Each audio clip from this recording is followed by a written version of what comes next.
Hi everyone, welcome to Exam Study YouTube channel. நம்ம சேனலில் ரெகுலராக ஸ்டேட் அண்ட் சென்ட்ரல் கவர்மெண்ட்லேருந்து வர வேரியஸான ஜாப் நோட்டிஃபிகேஷன்ஸ் பற்றி டீட்டெயிலாக பார்த்துட்டு இருக்கோம். ஸோ அது மட்டும் இல்லாமல் வேரியஸான காம்படிட்டிவ் எக்ஸாம்ஸ் பற்றி டீட்டெயிலாக பார்த்துட்டு இருக்கோம். ஸோ அந்த வருஷம் நம்ம இப்போ எதை பற்றி பார்க்க போகிறோம் அப்படின்னா TNPSCயோட குரூப் 1 ரிசல்ட் வந்து இப்போ ரீசெண்டாக ரிலீஸ் ஆயிடுச்சு. ஜஸ்ட் நோ இப்போ தான் ரிலீஸ் ஆயிருக்கு. ஸோ அதை எப்படி டவுன்லோட் பண்ணணும் அப்படிங்கிற ப்ரொசீஜரை பற்றி தான் நம்ம இந்த வீடியோவில் பார்க்க போகிறோம். ஸோ வாங்க வீடியோக்குள்ளே போகலாம். ஸோ ஃபஸ்ட்டு பார்த்தீங்கன்னா உங்களோட ஃபோன் அல்லது சிஸ்டமில் வந்து ப்ரௌசர் ஓப்பன் பண்ணிக்கோங்க. ஸோ அந்த ப்ரௌசரில் வந்து TNPSC அப்படின்ட்டு அடிங்க. அப்படி அடிச்சோடனே வந்து உங்களுக்கு வந்து இந்த லிங்க் வந்து ஓப்பன் ஆகும். ஸோ அந்த TNPSC அப்படின்னு சொல்லிட்டு Tamil Nadu public service commission. So அதில் வந்து கிளிக் பண்ணிங்க அப்படின்னா அஃபிஷியல் சைட் வந்து ஓப்பன் ஆகும். ஸோ அந்த அஃபிஷியல் சைட் வந்து இப்படி தான் இருக்கும். ஸோ இது வந்து நீங்கள் ஃபோன்லேயும் டவுன்லோட் பண்ணிக்கலாம், அல்லது நீங்கள் லேப்டாப் வச்சுருந்தீங்க லேப்டாப்லேயும் டவுன்லோட் பண்ணிக்கலாம். ஸோ அதில் நீங்கள் பார்த்தீங்க அப்படின்னா கீழே வந்தோடனே வாட்ஸ் நியூ அப்படின்னு சொல்லிட்டு ஒரு காலம் இருக்கும். ஸோ அதில் பார்த்தீங்க அப்படின்னா உங்களுக்கு வந்து ஒரு ஸ்க்ரோல் வந்து வந்துகிட்டே இருக்கும். ஸோ அந்த ஸ்க்ரோலில் பார்த்தீங்கன்னா ஃபஸ்ட்டு வந்து லிங்க் தான் வந்து நம்ம குரூப் 1க்கான டவுன்லோட் லிங்க்கு. ஸோ அதை நீங்கள் கிளிக் பண்ணிங்க அப்படின்னா உங்களுக்கு வந்து ஒரு PDF வந்து டவுன்லோட் ஆகும். ஸோ அந்த PDF வந்து எப்படி இருக்கும் அப்படின்னா இந்த மாதிரி தான் அந்த PDF இருக்கும்.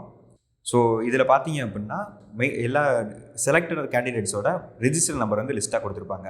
ஸோ இந்த பார்த்தீங்க அப்படின்னா இதில் நீங்கள் எப்படி உங்களோட ரிஜிஸ்டர் நம்பர் கண்டுபிடிக்கணும் அப்படின்னா நீங்கள் லேப்டாப் வச்சுருந்தீங்கன்னா Ctrl+F செலக்ட் பண்ணுங்கள்.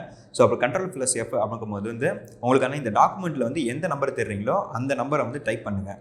ஸோ மேலே வந்து ரைட் கார்னரில் வந்து உங்களுக்கு வந்து மேலே வந்து ஃபைண்ட் டெக்ஸ்ட் அப்படின்னு சொல்லிட்டு ஒரு டெக்ஸ்ட் பாக்ஸ் ஓப்பன் ஆகும். அதில் வந்து உங்களோட ரோல் நம்பர் ரிஜிஸ்டர் நம்பரை டைப் பண்ணீங்க அப்படின்னா உங்களுக்கு ரிஜிஸ்டர் நம்பர் வந்து ஹைலைட் ஆகி காட்டும்.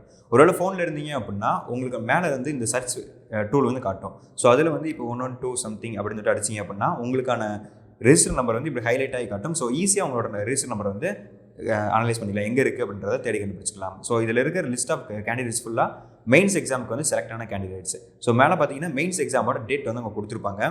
ஸோ அதுபடி பார்த்தீங்க அப்படின்னா மெயின்ஸ் எக்ஸாம் வந்து மே மாதம் 28ஆம் நடக்குது, 29ஆம் நடக்குது, 30ஆம் நடக்குது. ஸோ அந்த 3 நாள்லேயுமே வந்து மெயின்ஸ் எக்ஸாம் வந்து நடக்குது. ஸோ அதுக்கப்புறம் பார்த்தீங்க அப்படின்னா நீங்கள் செலக்டான கேண்டிடேட்ஸ் ஃபுல்லாக வந்து 200 ரூபீஸ் வந்து ஆன்லைன் மூலமாக பே பண்ணணும் அப்படின்ற மாதிரி அவங்க சொல்லியிருப்பாங்க. அண்ட் அதுமாரி வந்து டாக்குமெண்ட்ஸ் வந்து வேறு இடம் வந்து அப்லோட் பண்ணணும் அப்படிங்கிற மாதிரி டீட்டெயில்ஸும் கொடுத்துருப்பாங்க. ஸோ அந்த மாதிரி டாக்குமெண்ட்ஸ் அப்லோட் பண்ணுறதுக்கான டேட்ஸ் பார்த்தீங்க அப்படின்னா 16ஆம் தேதியில் ஆரம்பிச்சு 15ஆம் தேதி வரைக்கும் இருக்குது அப்படின்ற மாதிரி சொல்லியிருப்பாங்க. ஸோ அதுக்குள்ளே வந்து நீங்கள் வந்து இசேவை மையத்தில் டாக்குமெண்ட் வந்து அப்லோட் பண்ணிக்கலாம் அப்படிங்கிற மாதிரி அவங்க மென்ஷன் பண்ணியிருப்பாங்க. ஸோ இதே மாதிரி தான் வந்து PDF டவுன்லோட் பண்ணிட்டு நீங்கள் வந்து உங்களுக்கான ரிஜிஸ்டர் நம்பரை வந்து செக் பண்ணி பார்த்துக்கலாம். ஸோ இப்படி தான் வந்து உங்களுக்கான குரூப் 1க்கான ப்ரிலிம்ஸ்க்கான ரிசல்ட் வந்து செக் பண்ணி பார்க்கணும்.